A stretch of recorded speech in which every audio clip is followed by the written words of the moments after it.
In today's video, I'm going to teach you how to link Google Forms to Google Sheets. Linking a Google form to a Google Sheet is the easiest way to collect responses in one place, analyze them, and share results with your team in real time. Once they're connected, every new submission flows straight into a spreadsheet without you lifting a finger.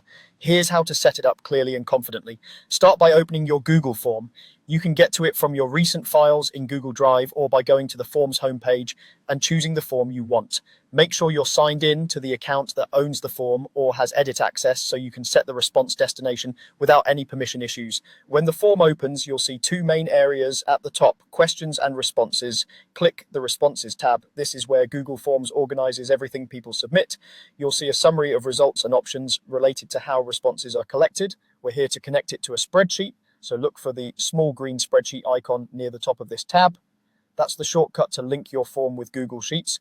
Click the Google Sheets icon. A prompt will appear asking how you want to store your responses. You have two choices, and both work great depending on your needs. If you want a fresh place to collect data, choose to create a new spreadsheet.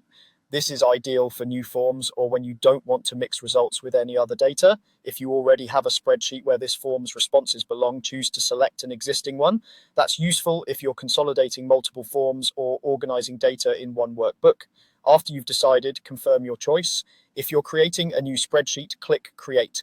If you picked an existing spreadsheet, confirm your selection in the file picker and proceed.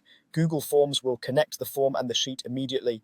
From now on, every response will appear in Google Sheets, usually with a timestamp column followed by one column per question. The column headers match your question titles, so keeping those titles clear and consistent helps your data stay tidy. If you ever change a question later, Forms may add a new column to avoid overwriting anything, which is normal. Avoid deleting or renaming the Response Sheet tab unless you're sure, as that can disrupt the connection. That's it, your form is now linked to Sheets, and responses will stream in automatically, ready for sorting, filtering, charts, or sharing with collaborators.